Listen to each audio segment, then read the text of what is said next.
Bismillahirrahmanirrahim. Assalamualaikum warahmatullahi wabarakatuh. Alhamdulillah wa syukurillah, kita telah diberi kesempatan dalam keadaan sehat dapat berkumpul di acara kegiatan yaitu diseminasi budaya positif. Terlebih dahulu saya ucapkan terima kasih yang terhormat kepada Ibu Kepala Sekolah, Ibu Haji Hamidah SPD, Bapak Ibu Guru yang sempat telah menyempatkan dirinya untuk hadir dalam kegiatan kami yaitu diseminasi tentang budaya positif. Dan lupa kita ucapkan salawat dan salam pada junjungan Nabi Muhammad SAW. Semoga di akhir yaumul nanti kita mendapat syafaat. Amin ya rabbal alamin. Adapun kegiatan ini terlebih dahulu saya mempersilahkan untuk kepada Ibu Kepala Sekolah untuk memberikan sambutan dari acara tersebut. Terima kasih.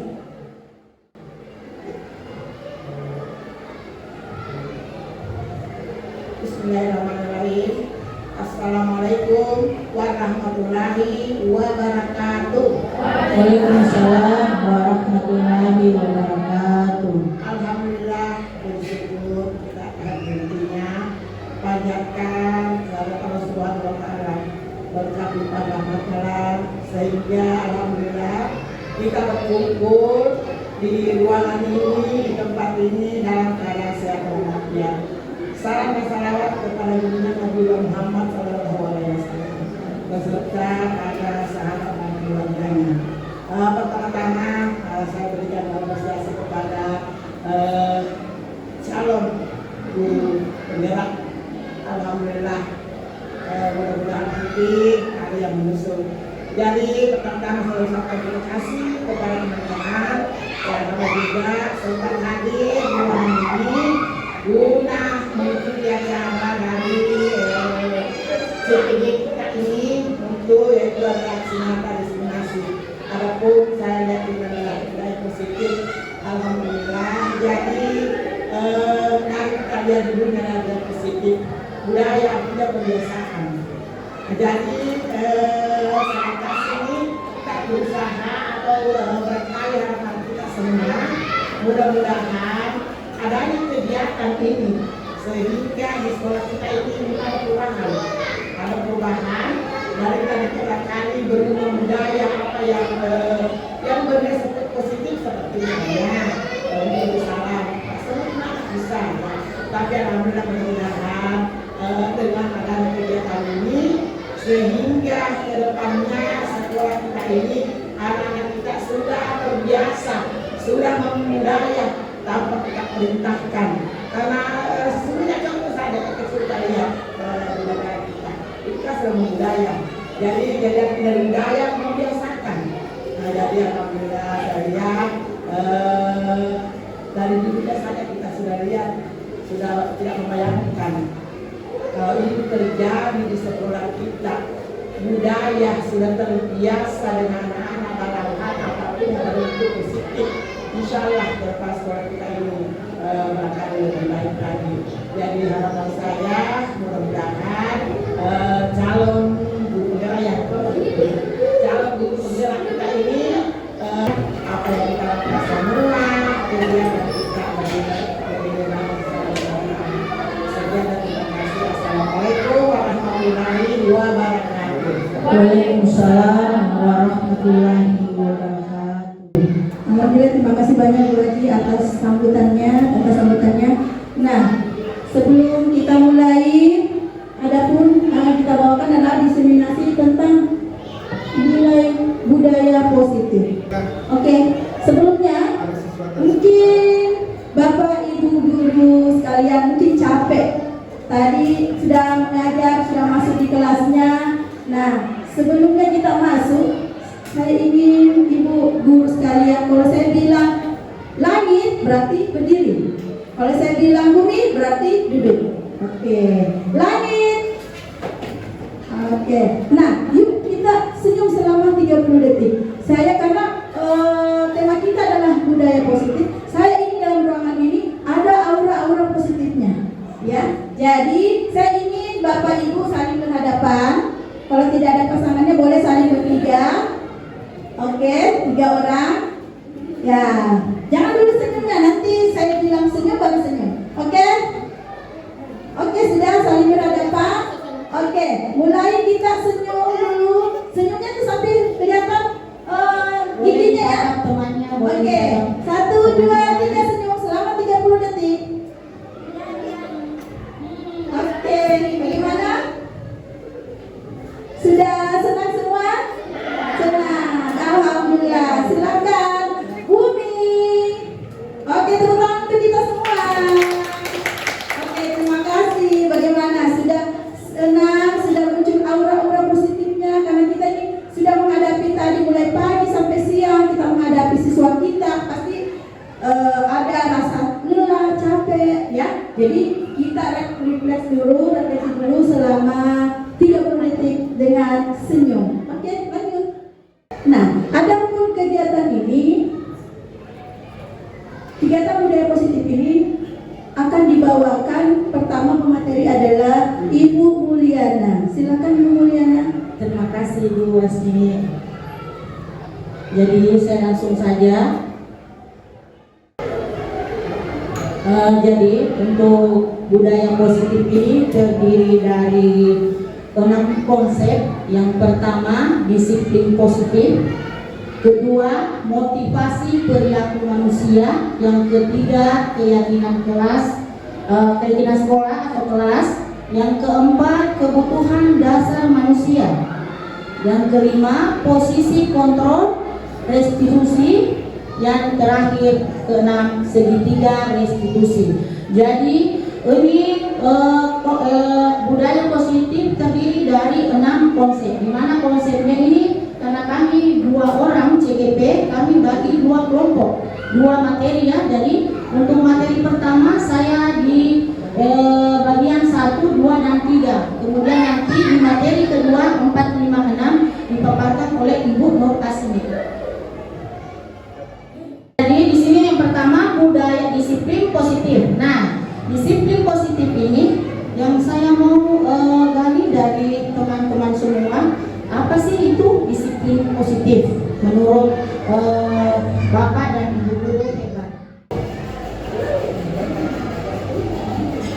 Jadi disiplin positif adalah segala sesuatu kegiatan atau apapun yang kita lakukan adalah mengarah kepada budaya positif dan dilakukan secara disiplin. Contoh misalnya menteri, jadi kita berusaha bagaimana disiplin menteri, akhirnya tidak saling mendahului, kita sesuai dengan posisi kita di mana. Nah, ini barangkali salah satu contohnya. Terima kasih. Terima kasih Bu Ji. Ya, seperti itulah pemaparan bahwa disiplin positif itu, disiplin positif lebih ke arah disiplin diri yang dapat mengontrol diri dalam melakukan segala tindakan. Seperti itu pengertiannya. Kemudian disiplin positif diri dapat membuat murid memahami dan menyadari berdasarkan motivasi internal, bukan akibat paksaan atau pujian ataupun hukuman. Jadi untuk disiplin positif itu mengacu kepada 6 karakter dalam profil Pancasila, di mana ini Bapak Ibu guru sudah memahami semua, bahkan sudah diterapkan di lingkungan sekolah kita. Yang pertama, beriman dan bertakwa kepada Tuhan yang Maha Esa dan berakhlak mulia. Yang kedua, mandiri. Yang ketiga, berkebinekaan global. Keempat, bergotong royong. Kelima, kreatif dan bernalar kritis. Untuk di sini, untuk kita pindah ke motivasi perilaku manusia. Ya, ada 3 ini menyangkut motivasi dan perilaku manusia. Saya garis bawahi dulu tentang motivasi. Apa yang Bapak Ibu tahu tentang motivasi?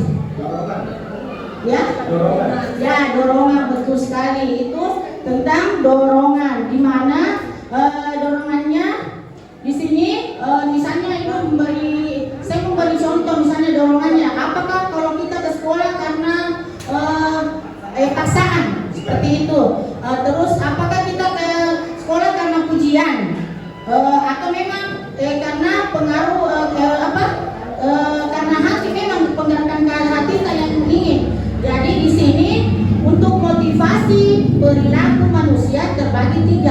untuk menghindari yang pertama ya, untuk menghindari ketidaknyamanan atau hukuman. Dia termasuk dalam eksternal ya, eksternal. Jadi ada dua macam di sini untuk kegiatan eksternalnya. Yang kedua untuk mendapatkan imbalan atau penghargaan dari orang lain. Nah, dan yang ketiga adalah untuk menjadi orang yang beriman, untuk menjadi orang yang mereka inginkan dan menghargai diri sendiri dengan nilai-nilai yang mereka percaya. Jadi ini terkelompok dalam dua kelompok. Ini internal, ini eksternal, sedangkan ini adalah internal. Yang sering kita lakukan adalah internalnya. Kemudian kita pindah ke materi ketiga, yaitu keyakinan sekolah atau kelas. Ya, di sini keyakinan sekolah atau kelas, di mana guru berperan dalam mewujudkan terbentuknya keyakinan sekolah untuk kelas dengan adanya kesepakatan atau guru dan murid. Nah, keyakinan kelas itu terbentuk ketika bukan gurunya yang memberikan keyakinan, tapi murid lah, ya murid sendiri. Kemudian nanti apa yang disampaikan murid itu dari kata negatif, mungkin contohnya seperti buanglah sampah, mungkin seperti itu. Terus dibawa ke posisi positifnya, membuat sampah pada tempatnya, seperti itu. Nah, inilah contoh untuk keyakinan sekolah kelas 3, di mana itu yang sudah tertera di sini. Kelas 2C, yang pertama panduan pengisian kehadiran kelas. Yang pertama, mulai hari dengan selalu tepat waktu, bersikap sopan dan berbudaya. 5S, di mana 5S-nya senyum, sapa, salam, sopan dan santun. Ini biasa terjadi pada setiap hari di mana anak-anak dijemput pada pintu gerbang pada saat mau masuk ke sekolah.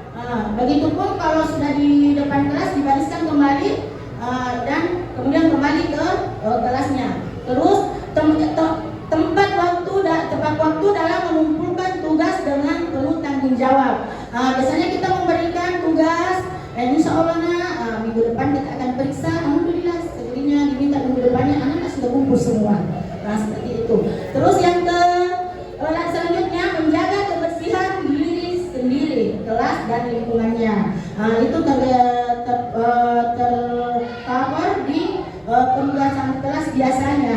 Ya, sudah ada tata tertibnya. Kemudian bersikap jujur, saling mendorong, saling menyayangi dan saling menghargai, baik dalam perbuatannya, tingkahnya maupun perilakunya ya. Kemudian yang terakhir, berpenampilan rapi, bersih dan sopan. Terus ya, itulah tadi pemaparan dari saya. Ada 3 materi dan selanjutnya akan saya persilakan untuk Ibu Nur Asmi untuk memaparkannya tentang materi poin keempat. Kepada Ibu Nur Asmi saya persilakan dengan hormat. Terima kasih banyak, terima kasih Bu Muli. Alhamdulillah. Nah, sebelum saya masuk ke materi selanjutnya, kita adakan ice breaking dulu supaya lebih semangat lagi. Langit, ice breaking dulu supaya lebih semangat lagi. Karena ini sudah jam-jam malam nih.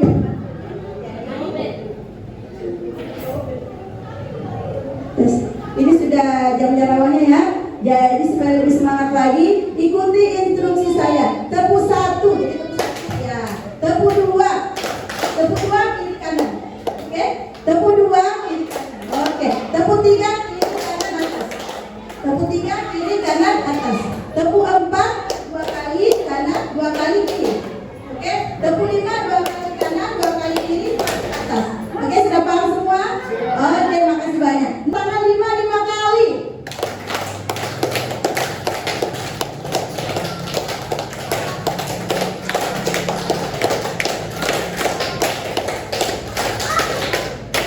Oke, makasih semua.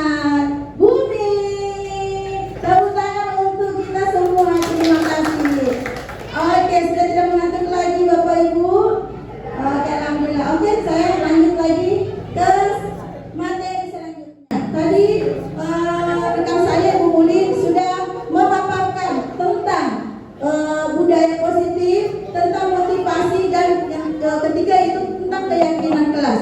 Nah, kalau kita budaya positif itu yang ada di sekolah, kalau sudah terbentuk itu pasti anak-anak sudah bisa ada motivasinya. Motivasinya bukan dari internal tapi dari dalam dirinya, ya. Bagaimana bukan lagi untuk paksaan ke sekolah atau bukan paksaan karena mau dikata, ya. Jadi itu dorongan dari dalam. Nah, kalau sudah terbentuk dari ada motivasi anak, kita bentuk keyakinan kelas.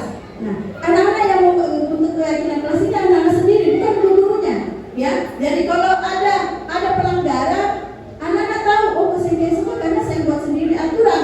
Jadi dia tahu konsekuensinya kalau saya datang terlambat, ya bagaimana konsekuensinya. Oke, nah ada pun yang akan saya paparkan yaitu ada 3, yaitu kebutuhan dasar manusia. Saya ingin mau tanya Bapak Ibu Guru, kebutuhan kita sebagai manusia itu apa?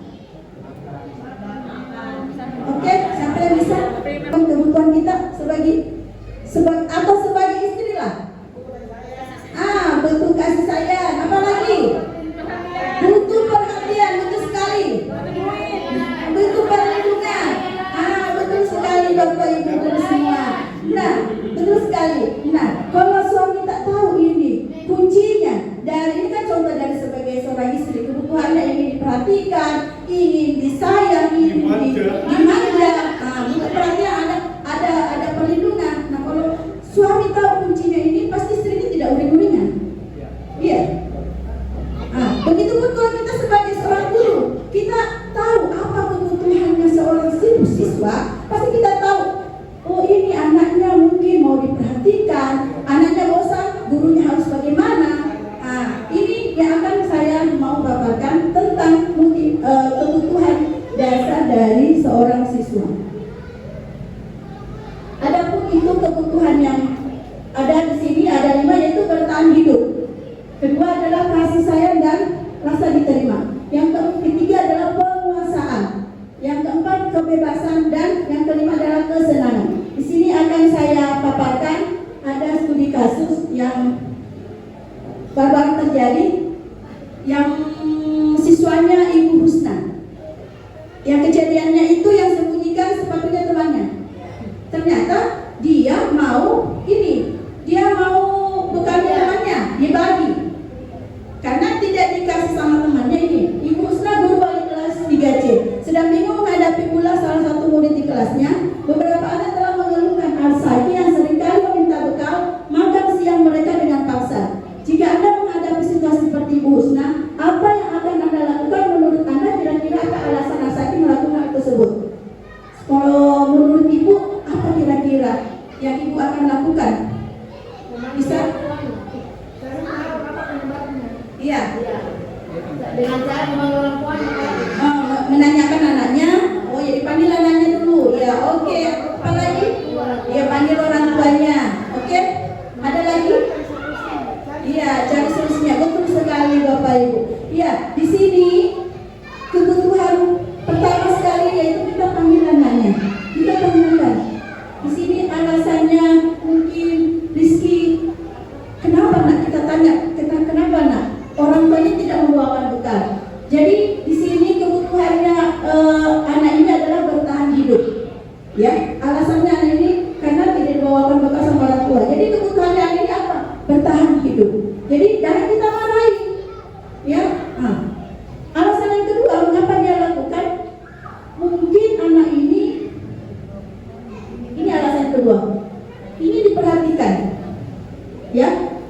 Ini diperhatikan berarti kebutuhan ini adalah rasa kasih sayang dan rasa diterima. Ya, mungkin kalau ini diperhatikan, solusinya kita sebagai guru mungkin kita harus kasih tugas seperti jadi ketua kelas atau jadi yang kita suruh jadi merasa diperhatikan anaknya. Ya, alasan yang ketiga adalah takut dengan dia menuruti keinginannya. Dia takut, temannya itu takut karena dia harus turuti kemauan temannya. Ini kebutuhan dari asal ini kekuasaan. Mungkin ini kita sebagai guru kita harus perhatikan. Kalau kekuasaan diperhatikan. Oh sering kita biasanya kan kalau kita jadikan contoh kelas atau apa, ini jadi yang kebutuhannya adalah kekuasaan. Alasan yang keempat adalah yang terakhir, yaitu dia butuh kebebasan, dia bosan. Jadi kita sebagai guru, kalau ada anak bosan sering tidur, kita ganti metode pembelajaran kita. Jangan hanya berceramah, kita ganti media kita ganti metode, mungkin menggunakan media-media yang lebih menarik atau seperti ini, menggunakan video-video. Jadi anaknya tidak bosan di kelas. Itu jadi kita sebagai guru harus tahu kebutuhan apa yang akan kita berikan kepada anak ini. Oke, lanjut. Nah, setelah kita tahu kebutuhan anak itu, kita masuk di posisi kontrol. Ya, saya mau tahu apa itu kontrol, posisi kontrol. Ada yang tahu? Pengendalian. Betul sekali, pengendalian. Ya, mungkin ini menurut Bapak Ibu bahasa baru itu restitusi. Ya, kalau di kami di CGP ini kami mempelajari ini adalah posisi kontrol restitusi. Jadi itu pengendalian. Ya. Nah, di sini di posisi kontrol ini, di sini kita sebagai guru ada terdiri dari 5, yaitu sebagai penghukum, 2 merasa bersalah, 3 sebagai teman, 4 sebagai pemantau, 5 sebagai manajer. Di sini saya akan paparkan apa-apa saja itu sebagai penghukum. Nah, di sini ada contoh-contohnya. Kalau sebagai penghukum, itu guru itu menghardik. Mungkin masih ada yang seperti ini, termasuk saya juga. Biasa kita menghardik. Nah, kalau ini kata-kata guru itu, kalau kamu tidak melakukan, awas. Jadi sering kita mengancam. Biasanya gitu ya, kita sering mengancam. Karena itu sebenarnya tidak boleh. Itu jadi anaknya akan memberontak. Ini akibatnya anaknya akan memberontak. Yang kedua, guru sebagai pembuat rasa bersalah. Jadi di sini ada kata-katanya, kamu seharusnya sudah tahu. Ibu lelah sekali mengatakan itu. Jadi anak-anak akan merasa bersalah. Kalau begitu, mungkin gara-gara saya ibunya sedih. Jadi anaknya akan merasa bersalah. Di sini akan jadi anak-anak akan menyembunyikan, menyangka berbohong. Anak suka akan berbohong kalau kita sebagai pembuat rasa bersalah. Dan yang ketiga adalah kita guru sebagai teman. Nah, kalau kita guru sebagai teman ya mungkin, ayolah lakukan demi ibu. Jadi mungkin kata-katanya lebih friendly ya sebagai temannya bagaimana. Jadi tapi di sini anaknya hasilnya nanti akan ketergantungan. Ya. Dan yang kelima adalah sebagai pemantau. Kalau pemantau di sini mau menghitung dan mengukur. Jadi kita kata-kata kepada anak itu apa peraturannya, apa begini. Jadi kita tahukan anak. Hasilnya itu anak-anak akan merasa selalu diawasi. Ya. Dan yang terakhir adalah sebagai manajer. Kalau mengajar ini kita membutuhkan pertanyaan-pertanyaan yang menyejukkan hati, yang lembut. Ya ini di sini apa yang kita yakini. Kita tanya anak-anak, gak apa-apa nak. Semua orang merasa sudah pernah melakukan kesalahan, itu manusiawi. Jadi ini adalah sebagai manajer. Jadi ini hasilnya anak-anak menguatkan pribadi anak. Nah, di antara kelima ini, kira-kira kita sebagai guru yang bagusnya menjadi seorang apa? Penghukum, pembuat rasa bersalah, teman, pemantau, atau manajer? Sebagai manajer, betul sekali. Nah, di sini saya akan berikan contoh tentang segitiga restitusi. Nah, di antara kelima posisi kontrol ini kita akan mengenal sebagai manajer. Sebagai manajer itu guru dapat berbuat bersama murid, yaitu mempersiapkan murid untuk bertanggung jawab dan mendukung murid agar dapat menemukan solusinya. Seperti ini. Nah, sebagai manajer, ini dia mengacu kepada segitiga restitusi. Apa itu segitiga restitusi? Mungkin Bapak Ibu mungkin baru kedengarannya kata-kata baru itu. Segitiga restitusi itu ada 3 tahapan. Pertama, menstabilkan identitas. Yang kedua, ada validasi tindakan yang salah. Yang ketiga adalah menanyakan keyakinan. Apa-apa itu? Ini berikut saya akan paparkan. Menstabilkan identitas. Menstabilkan identitas itu kita bagaimana anak itu membuat merasa bersalah.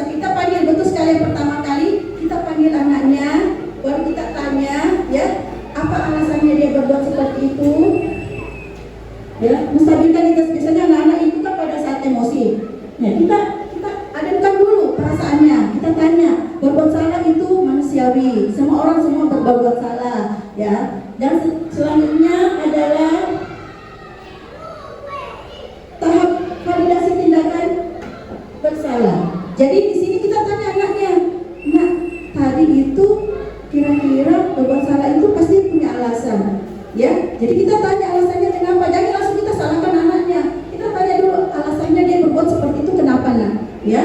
Ini adalah memvalidasi tindakan yang salah. Kemudian adalah yang ketiga, yaitu menanyakan keyakinan. Setelah anaknya itu mengakui, tadi saya begini bu, kita tanyakan, nah tadi itu anak sudah melakukan kesalahan. Kira-kira kesalahan apa, nilai apa yang anak langgar? Jadi anak sendiri yang mengungkapkan, karena kan dia sudah melakukan tadi kesepakatan kelas. Jadi dia sudah tahu, oh ini tadi keyakinan kelas saya langgar ini. Jadi dia bisa tahu konsekuensinya apa dan tindakannya apa. Kedepannya saya akan berbuat seperti apa. Jadi dia tahu, oh saya tadi salah bu, minta maaf bu. Kedepannya saya akan seperti ini, tidak akan mulai seperti ini lagi. Bukan kita lagi yang menyuruh, tapi dorongan dari dalamnya, dari dalam dirinya sendiri untuk mengungkapkan kesalahan sendiri dan kedepannya akan berbuat seperti apa. Oke, saya akan memberikan contoh setelah melakukan contoh dari segitiga restitusi.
restitusi. Di sini bukan lagi kita sebagai pemukul, bukan apalagi kita menghardik anaknya tidak kerjakan PR, diberi hukuman, diberi diri, ya. Jadi kita ajak mereka berdiskusi agar mereka menyadari kesalahannya, keyakinan apa yang telah mereka langgar. Oke, dari sini sekian dari presentasi kami. Sekarang kita akan adakan tanya jawab. Mungkin ada yang mau ditanyakan? Sedikit bisa direview kembali yang kalau tidak salah daerah ketiga tadi yang pakai kolom ini. Oh itu ya, kontrol. Cover. Ya, oke. Oke. Oke. Terima kasih. Di sini kan dikatakan bahwa 5 posisi kontrol ya. Iya. Namun begitu, tadi kan ditanyakan di sini bahwa kita berada seharusnya berada di mana di sini. Iya. Ya. Dan sebagian besar mengatakan bahwa kita berada pada posisi kontrol diri dan diri sendiri sebagai manajer. Ya. Namun begitu, perlu kita sadari juga bahwa dalam hal mengenai segitiga yang kita restitusi itu ada kita tidak tidak bisa memungkiri ya bahwa dalam kepribadian atau apapun yang terjadi pada peserta didik itu tergantung dari 3 aspek hal. Ya, pertama stimulus yang ada pada anak itu sendiri, kedua faktor keluarga, ketiga lingkungan dan sekolah. Ya, jadi di sini saya tidak bertanya sebenarnya, kita menemukan persepsi lah. Ketika dalam hal ini kita perlu bukan cuma kita yang berfokus pada peserta didik tersebut. Kita tidak seharusnya bahwa peserta didik itu yang digali secara terus-menerus. Kita juga perlu melakukan hal-hal yang dianggap penting yang berkaitan dengan masalah yang dihadapi anak tersebut. Misalnya, ya kalau dari segi stimulusnya dari dalam diri anak itu sendiri, ya mungkin ada perasaan kayak malas atau bagaimana, ya kemudian ada faktor yang mendukung juga dalam hal itu sehingga mengakibatkan satu kegiatan negatif yang tercipta di situ. Sering terlambat kan? Orang tua ogah-ogahan. Ya, biarkan saja begitu asal anaknya tenang. Ya, kemudian kalau di sekolah itu paling minim ya, karena kita selalu mengarahkan bahwa jangan terlambat, bagaimana ya. Ya, jadi seperti itu. Saya kira cukup dari saya. Terima kasih. Terima kasih banyak Pak Rijal. Nah, dari makanya itu ada dari kegiatan ini apa posisi manajer ini, posisi mungkin yang di antara dari kelima ini mungkin posisi ini bukan menghakimi anak. Jadi kita ada dulu berdialog. Setelah itu kalau memang kita harus tahu masalahnya apa, kenapa anaknya bisa terlambat, kan kita gali dari situ. Nah kalau masih terus seperti itu dan anaknya sudah tahu keyakinan apa yang telah dilanggar, baru kita panggil orang tuanya. Solusinya kita cari bersama supaya anaknya tidak melakukan seperti itu lagi, karena walaupun kita sudah bina di sekolah, tapi di lingkungan rumahnya juga tidak ada komunikasi antara orang tua sama siswa, itu tidak akan terselesaikan masalah tersebut. Jadi harus ada komunikasi juga antara walaupun kita sudah panggil siswanya, kita tahu alasannya kenapa, anaknya juga sudah tahu dia melanggar apa, karena dia sendiri yang menyusun keyakinan itu, dia sudah tahu apa konsekuensinya. Jadi kalau kita sudah tahu alasannya dan masih berulang seperti itu, berarti tindakan selanjutnya adalah komunikasi sama orang tua seperti itu. Mungkin begitu Pak. Iya. Karena saya pernah mengalami kasus seperti itu. Iya betul. Saya pernah menangani kelas 2. Ya, sedikit saya seperti itu. Anaknya lambat belajar dan malas. Iya malas. Ya. Kemudian saya waktu penerimaan lapor pendidikan itu, saya komunikasi dengan orang tuanya. Iya. Saya ibu kenapa bisa begini? Alasan yang mengiang di telinga saya itu waktu itu adalah itu yang kasih sekolah anakku. Nah, itu yang paling mengiang itu. Iya. Sampai sekarang jadi saya lakukan. Ibu KB, anak tahu masuk jam berapa, pulang jam berapa, berapa jam itu satu hari itu berapa jam. Nah, jadi seperti itu makanya kita perlu memang betul harus terjalin komunikasi yang bagus antara orang tua. Iya, itu betul. jalan terbaik. Oke, betul. Kalau sudah terjalin komunikasi dan masih beranggar, itu kita buat perjanjian. Nah di sini sudah bukan nilai konsekuensi, tapi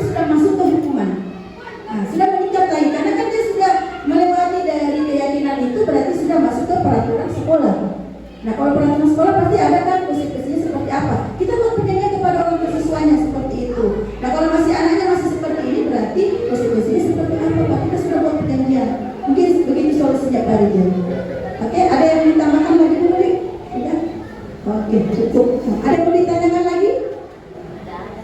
Sudah tidak ada? Oke, terima kasih Bapak Ibu sudah sempat meluangkan waktunya untuk hadir di kegiatan diseminasi budaya positif. Sebelum saya tutup, saya ingin mungkin Pak Rijal bisa merefleksikan dari kegiatan yang telah dilakukan tadi. Mungkin bisa Pak? Satu saja. Tapi untuk refleksinya mungkin Pak Rijal boleh ke depan supaya kelihatan kamera. Iya, karena terlalu di belakang. Iya.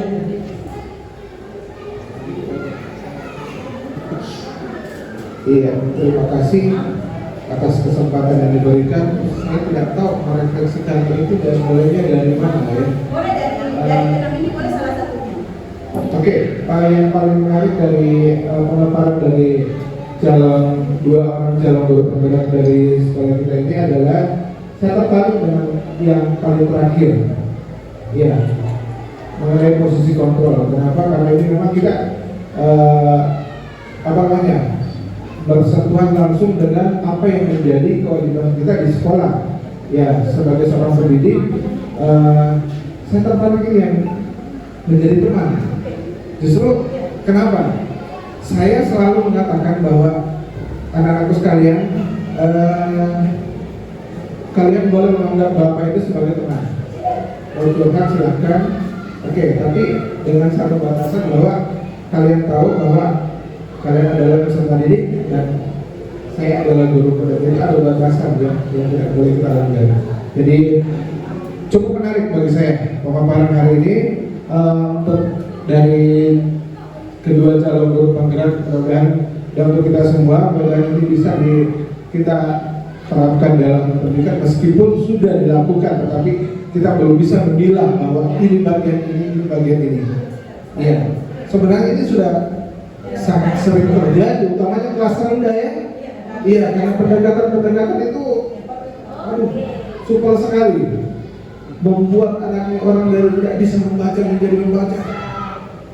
Itu 4 jempol kalau saya, bukan 2, 4. Iya, karena jujur membuat bisa itu sulit. Iya, kalau mengembangkan agak gampang karena dasarnya sudah ada. Iya, oke, terima kasih, sekian dari saya. Terima kasih banyak Pak Rijal atas refleksinya. Saya ingin menutup kegiatan ini dengan, silakan Bu Muri, ayo. Oke, terima kasih banyak atas kehadiran Bapak Ibu guru telah menyempatkan hadir di kegiatan diseminasi budaya positif, dan saya ucapkan wassalamualaikum warahmatullahi wabarakatuh. Terima kasih banyak.